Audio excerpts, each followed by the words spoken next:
दोस्तों, चंद्र है दुनिया से बचते हुए। अमेरिका इस टेक्नोलॉजी को भारत से मांगने के लिए खुद आगे आ चुका है, क्योंकि चंद्रयान-3 की सफलता के साथ पूरी दुनिया ने भारत का लोहा तो यूं ही मान लिया था। लेकिन अब जब चांद की सतह पर इसरो इतिहास रचने जा रहा है, अब यह खबर पूरी दुनिया में फैल चुकी है कि अमेरिका भी भारत के साथ इस टेक्नोलॉजी में शामिल होने की तैयारी बना चुका है। तो क्या है पूरी खबर? क्या पूरी अपडेट सामने आ रही है? कैसे रोवर को पहले सूरज की किरण के साथ ही इसरो को एक्टिव करने में सफलता मिली? और आखिर अब तक इसके पीछे की क्या वजह रही थी? जब इसरो रोवर और लैंडर को एक्टिव नहीं कर पा रहा था, स्लीप मोड से बाहर नहीं ला पा रहा था, वह वजह भी स्पष्ट हो चुकी है। तो क्या है पूरी जानकारी? और इसके साथ ही इसरो ने लगभग 15 सेकंड का एक फुटेज भी जारी किया है, जिसमें चांद की सतह पर रोवर की एक्टिविटी और उसमें हो रही मूवमेंट को दिखाया गया है। जो वीडियो अभी सामने आया है, दिखाएंगे आपको इसी वीडियो में, इसी चैनल पर आगे, तो चैनल पर बने रहे।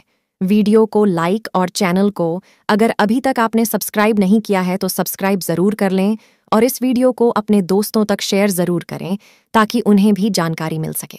और इसरो की हर एक उपलब्धि कामयाबी के लिए कमेंट बॉक्स में जय हिंद जय इसरो लिखना बिल्कुल ना भूलें। दोस्तों, भारत का चंद्रयान-3 चांद की सतह पर मौजूद है और लैंडर और रोवर बिल्कुल सुरक्षित है। ऐसी जानकारी पूरी दुनिया को पहले ही मिल चुकी थी, लेकिन चांद की सतह पर हाल ही में लगभग आज से 14 दिनों पहले जब रात हुई तो इसरो ने चांद के सतह पर लैंडर और रोवर को स्लीप मोड में डाल दिया था। इसके साथ ही आपको बता दें कि लैंडर और रोवर से संपर्क जुटाने की कोशिश भी लगातार बीते लंबे समय से चल रही थी, जो कि अब तक नाकामयाब होती रही थी और आज ही जाकर के चांद की सतह पर दिन हुआ है। यानी कि चांद की सतह पर रात खत्म हो चुकी है और यहाँ पर टेम्परेचर लगभग 30 डिग्री पॉजिटिव में पहुंच चुका है। इस 30 डिग्री पॉजिटिव में पहुंचने के साथ ही सूरज की पहली किरण जैसे ही रोवर के सिस्टम पर पड़ी है, उसके साथ ही रोवर को एक्टिव कर लिया गया है। बता दें कि इसरो ने लगातार चांद की सतह से लैंडर और रोवर को एक्टिव करने के प्रयास बीते लंबे समय से कर रहा था, जिसमें अब तक वह नाकामयाब रहा था। कई बार इसरो को चांद की सतह पर मौजूद लैंडर और रोवर की स्थिति का जायजा और यहाँ तक कि उसकी लोकेशन भी इसरो को नहीं मिल पा रही थी। इस वजह से उसने चंद्रयान-2 के ऑर्बिटर का भी सहारा लिया था, जिसमें थर्मल इमेजिंग की गई थी और कई बार रोवर और लैंडर की स्थिति और उनके मूवमेंट को भी कैप्चर किया गया है। इतना ही नहीं, चांद की सतह पर हुई हर एक हलचल को जानने के लिए, यहाँ तक कि वहाँ पर हुए अर्थक्वेक जैसी घटनाओं के लिए भी इसरो अपनी पूरी सचेतता बरत रहा था। उसके पीछे की वजह यह थी कि उनका कहीं न कहीं इस बात पर विश्वास था कि लैंडर और रोवर को दोबारा एक्टिव किया जा सकेगा और इस पर लगातार इसरो काम भी कर रहा था। हालांकि इसरो ने यह भी कहा था कि अगर इस बार 14 दिनों के अंदर रोवर को और लैंडर को एक्टिव नहीं किया जा सका, तो हो सकता है हमें लैंडर और रोवर दोनों को चांद की सतह पर डेड साबित करना पड़े। हालांकि ऐसा नहीं हुआ।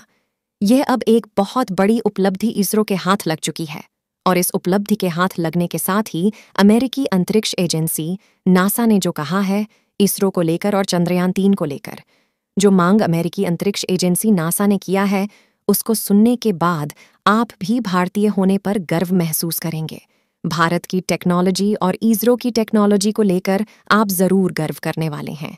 बता दें कि अमेरिकी अंतरिक्ष एजेंसी नासा ने चंद्रयान-3 के लैंडर और रोवर से जुड़ी जानकारी पाने के लिए उसने स्पष्ट शब्दों में अमेरिकी अंतरिक्ष एजेंसी नासा ने कहा है कि भारत लैंडर और रोवर से जुड़ी जानकारी आखिर क्यों अमेरिका जैसे देश के साथ साझा नहीं करना चाह रहा है, इसके पीछे की वजह क्या है। हम जानना चाहते हैं कि आखिर भारत को कितना इन्वेस्टमेंट चाहिए, भारत इस चीज़ के लिए, इस टेक्नोलॉजी के लिए कितने पैसों की मांग कर रहा है।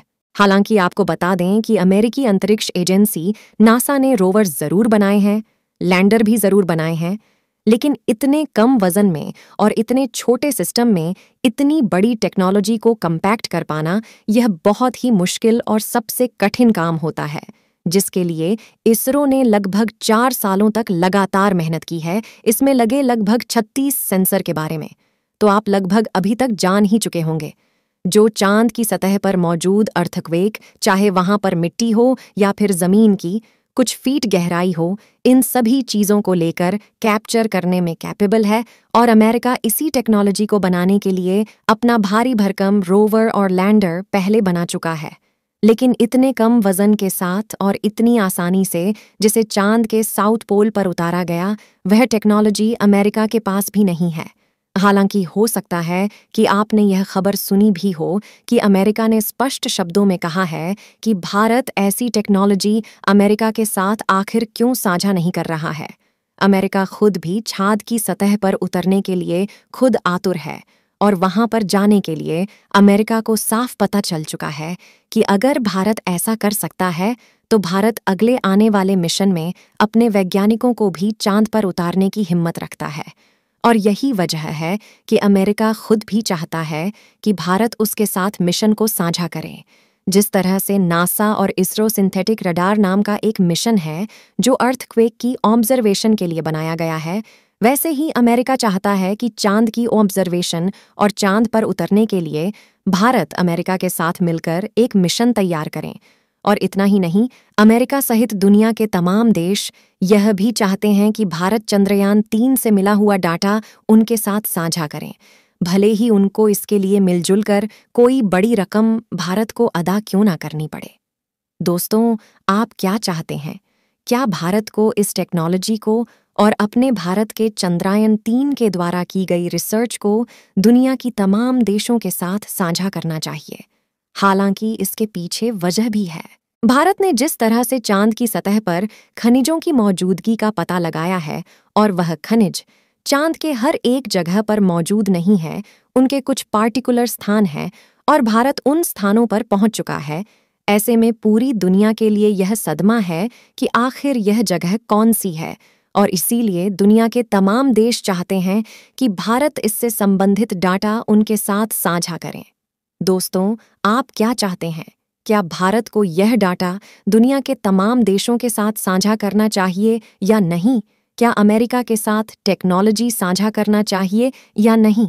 क्या अमेरिका के साथ नए चंद्र मिशन में साझेदारी इसरो को करनी चाहिए, या फिर भारत अब खुद अकेले अपनी अलग टेक्नोलॉजी बनाने में कैपेबल है, तो भारत को यह सब कुछ खुद ही कर लेना चाहिए?